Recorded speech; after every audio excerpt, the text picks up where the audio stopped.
Well, good morning, everybody. It's still morning, though it's not quite afternoon yet. So I'll take very little time because we have three amazing speakers who have come in from various parts of the country and the world.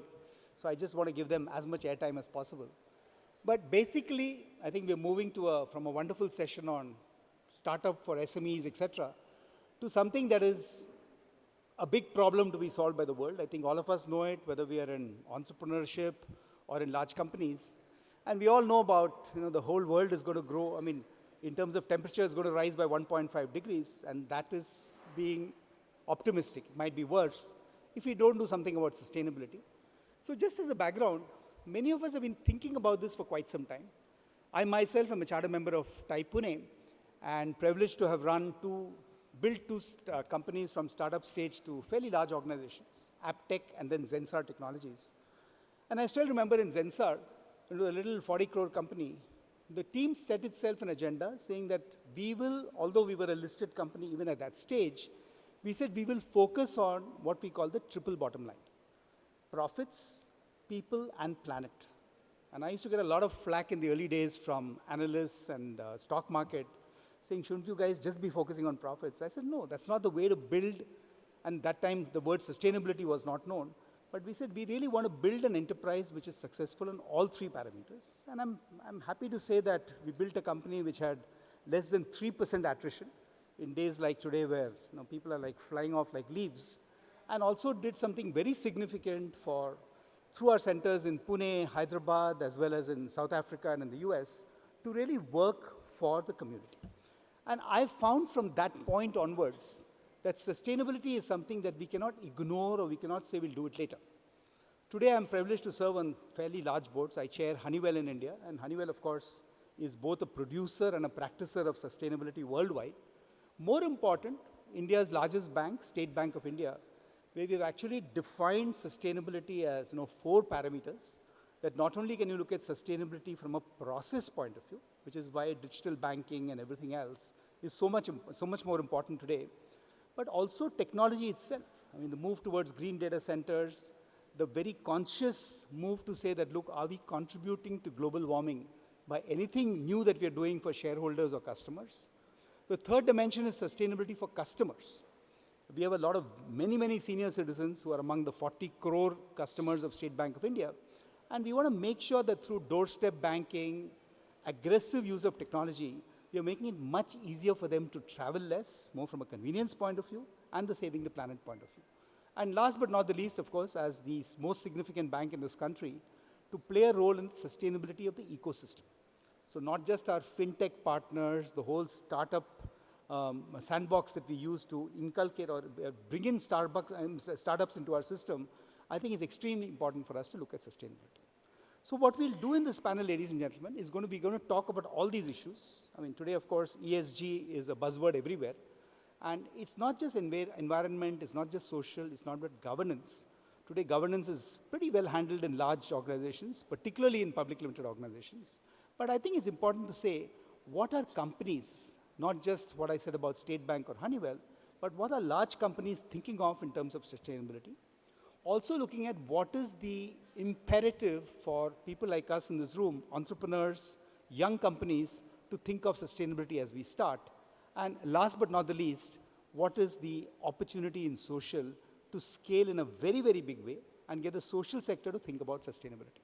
So for this, we've invited 3 amazing speakers, and I'm going to invite them to come on stage.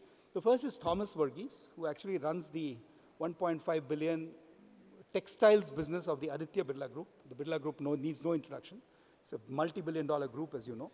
So Thomas, please join us on stage. Then we have Ruchi Mathur. Ruchi is IIM Ahmedabad alumnus of 1995 and then worked in the corporate sector and today has been running a very significant social enterprise called Lighthouse Communities Foundation. And finally, we have my friend Ronald, who shuttles between the Netherlands and Delhi and has built this absolutely amazing story, all India, called Women on Wings.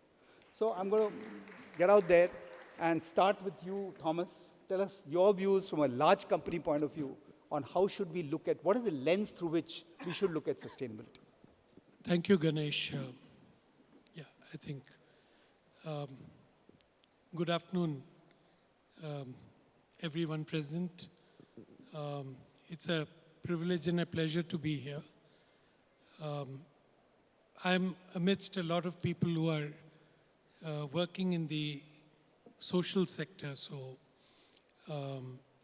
my role as a business head has been mainly to manage companies and businesses.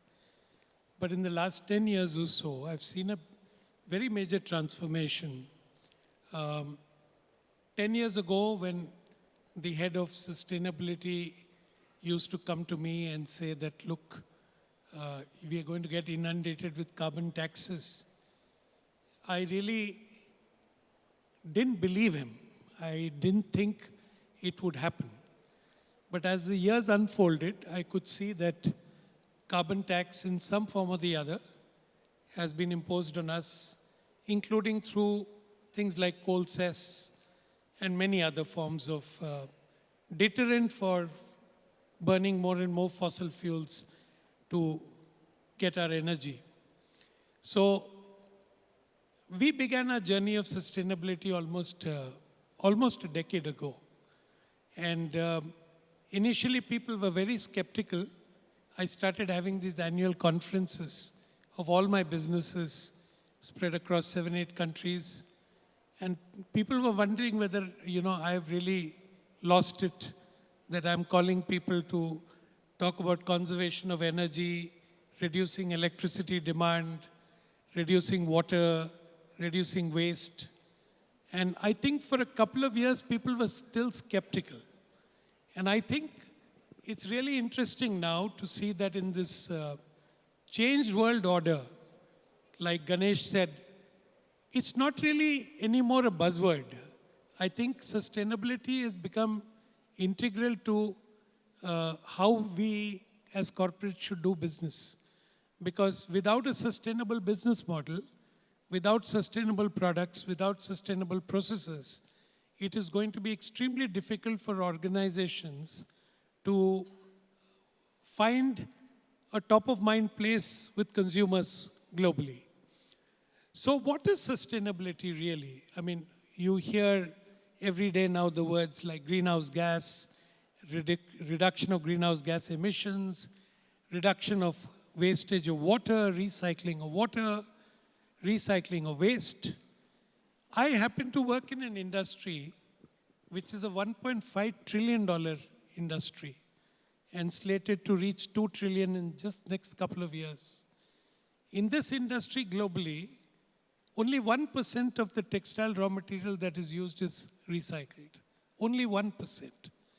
And almost 87% of the products, which actually runs into 115 million tons, finds its way either mostly in landfills or goes in for incinerations.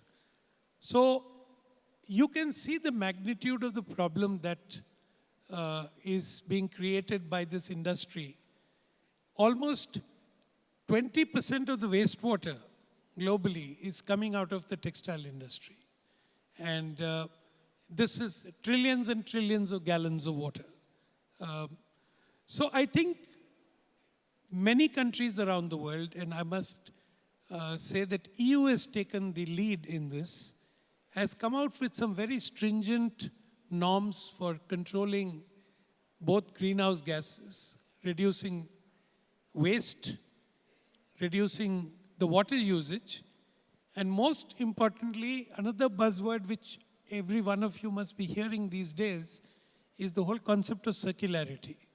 And in no other industry, as much as it is relevant to textile, because it's also one of the largest global job providers in the world, circularity has come to stay. Every brand worthy of any kind of following globally has announced major plans to ensure that they will only deal with organizations which promote the concept of circularity. And what is circularity here? It is, this is almost like a dilemma.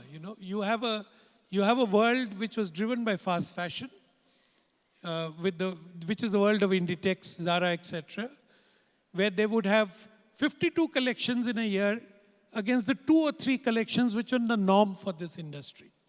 Which means They said that if a consumer walks into my store every running week, he needs to see something new. And this really has led to massive amount of consumerism and consumption of textiles. Apparently, almost 35 kgs of textile is discarded every year by an American citizen per capita in the US.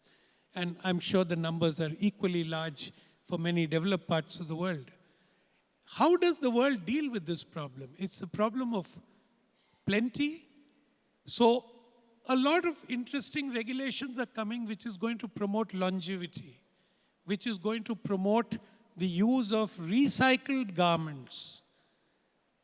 H&M, as you know, the Swedish company has already started. They set up a few pilot stores where you can go and give in your clothes, get it recycled, and take it back in the form of whatever clothes you desire, your design. So every brand worthy of any kind of global following has announced plans for complete use of recycled products, whether it's cotton, whether it's viscose, whether it's polyester, whether it's linen, whether it's wool, or any of the other type of fibers that are used. And we are trying to bring in the concept of longevity. The old values are coming back. In fact, I've been reading a lot of articles recently saying fast fashion is out. And fast fashion will have to be out if this consumerism, which has gripped the world in terms of people just buying things and throwing it away after some time, has to come to an end. So, you know, it's very interesting what's happening around the world. There will be new business models coming up for recycling. There are new fibers which are coming out which are amenable to recycling easily. And we are going to see a world where there's going to be less use of water, less use of greenhouse gases. That means energy in fossil fuel form, reduction both in absolute terms and in terms of per unit of product produced. And added to all this is the whole issue of water. And many technologies are getting developed where you dye a product, you need much less water, maybe 50% or 70% less water. And I'm sure that all these trends at the end will help the planet deal with this problem of plenty, problem of proliferation of textiles, and bring some amount of sanity into this world. So, you know, we at Aditya Birla Group have been working on this. I have been personally very passionate about sustainability, and therefore it's almost been a 10-year journey for me. And very happy to say that we are one of the few textile organizations globally which have now been reporting on the GRI, which is the Global Reporting Initiative, for almost 7 years running now. And which means every parameter of ours, whether it's science-based targets, whether it's water, whether it's greenhouse gas, whether it's waste, is being publicly announced to the world through the GRI reports. So for many of the entrepreneurs who are starting off and for many of the startups, please remember that sustainability is going to be equally important to the consumers tomorrow as it is to you in terms of good business. And of course, none of us wants a 1.5 degrees increase because a lot of the world will disappear with that 1.5 degrees increase. So thank you again for having me here, Ganesh. And I hope what I said makes some sense to the audience. No, absolutely, Thomas. I think it's a very timely warning, and I'm glad that you have a note of optimism that, you know, not only consumers, but corporations, whether large or small, will take sustainability seriously, because before it becomes almost too late, I think we need to get started. So let's switch tracks to social. And yesterday, if some of you were there in the opening session, you'll remember the chairman of Adobe, Shantanu, said that, look, apart from everything else, organizations have to set out to have a purpose. And I think there are many people who have now discovered what true purpose is. In India, of course, there are multiple formats of purpose. But I'm going to throw it open to Ruchi Mathur. As I said, Ruchi is herself the co-founder and CEO of a very significant social organization in India called Lighthouse Communities Foundation. And Ruchi, why don't you tell us your views on this topic? Hi, everybody. Pleasure to be here. I'm going to dive straight into the topic. Very happy to be here talking about sustainability in social enterprises because in fact the word sustainable is embedded in the vision and mission of Lighthouse Communities Foundation. We are really in the business of enabling sustainable livelihoods for young people from low income communities across India. And what do we mean here by sustainable? It is about long-term livelihoods. So it's a different take, but very important take because something which is, very key in the livelihoods business is that it's not about only a young person getting a job, but if the person doesn't actually sustain beyond 3 months, what is the point of having made all that investment? So when we started out in 2015-16 to solve this problem of sustainable employment, one of the key aspects was that when we design, we need to design such that young people are actually able to have the resilience to be out of their comfort zone and continue in organizations. And many of us here have experienced that, sometimes there are opportunities given to low-income youth, but they're not able to rise up to it. And we feel that, aspirations are not there. You're very right.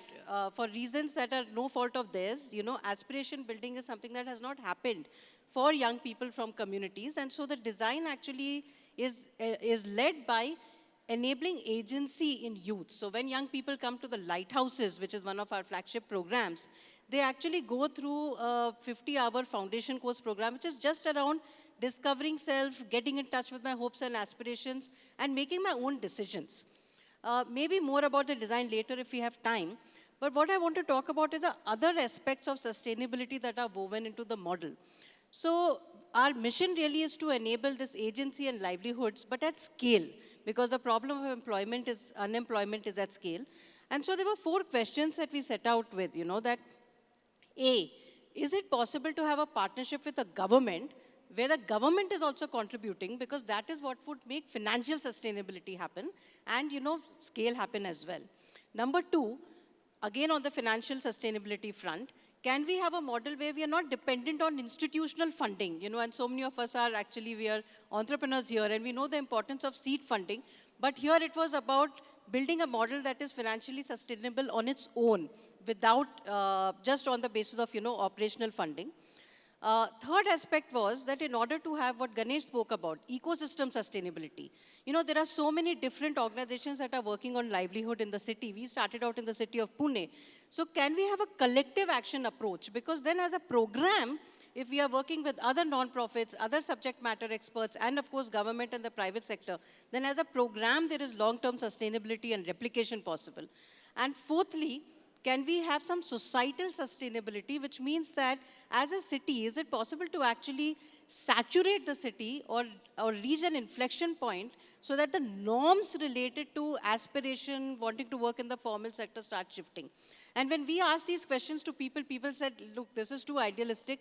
It's not going to happen. It's not been researched. And right now you have a great commissioner called Kunal Kumar who was there when they started off in Pune. But the moment he changes, everything is going to come to a halt.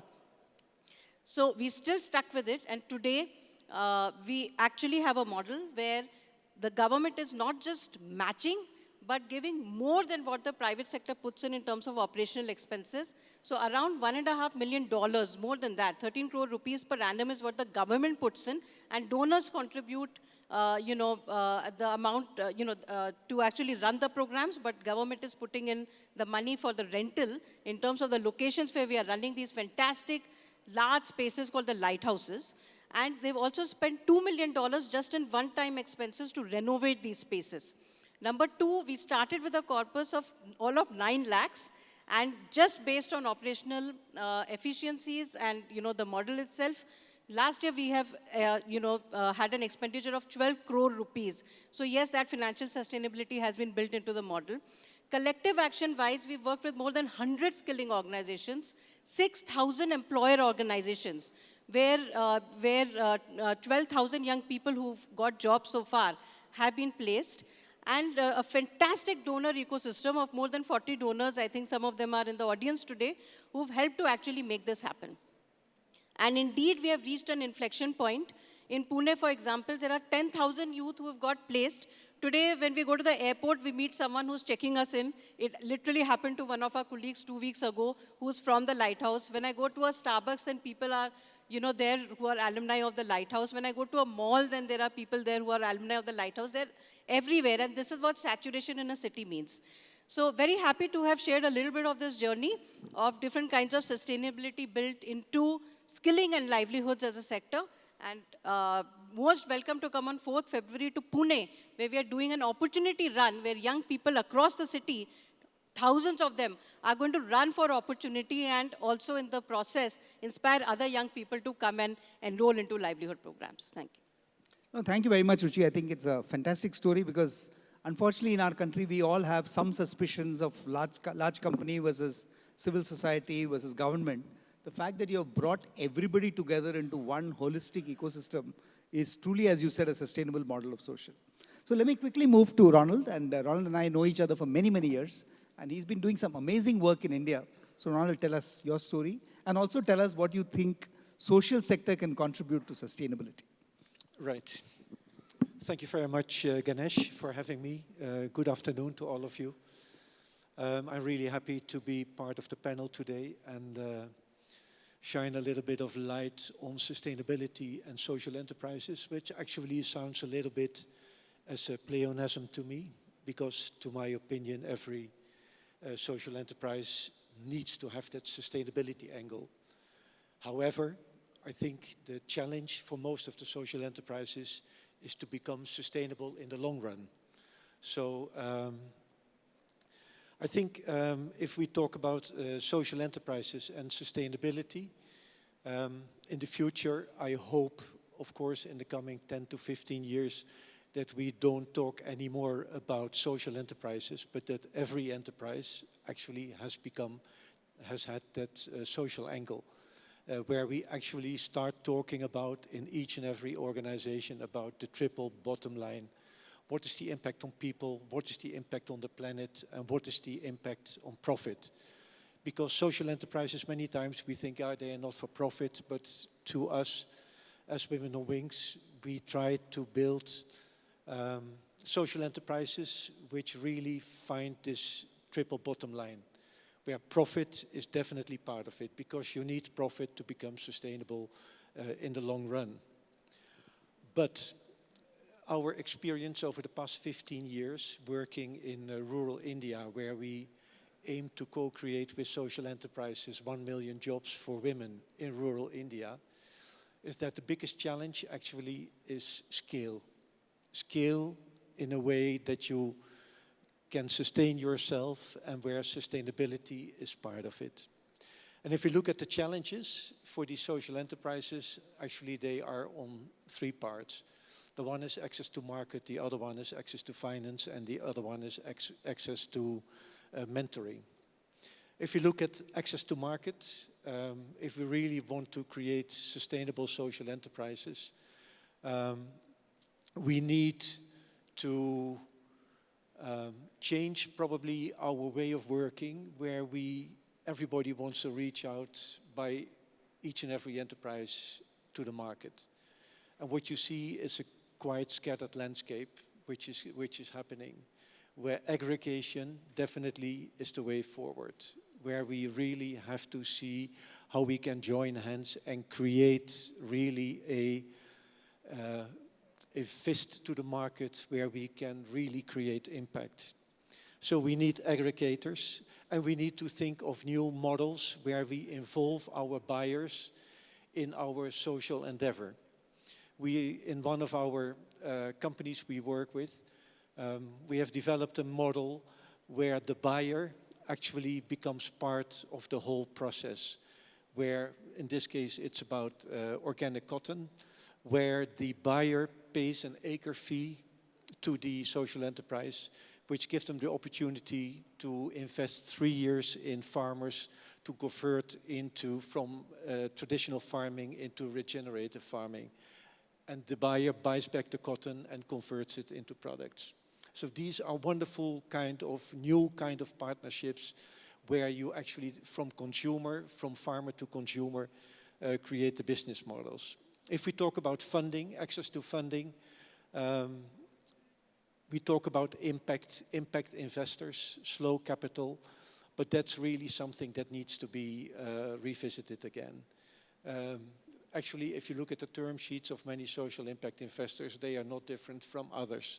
And we still look, actually, in the long run, about the financial returns, where we think that you really have to look again at the triple bottom line, also from an investment perspective. So that needs to be revisited. And last but not least, partnerships, because every social enterprise wants to have their own awards, wants to build their own brand, really wants to be visible. But I think what we learned after COVID or during COVID is that we can't do it alone anymore.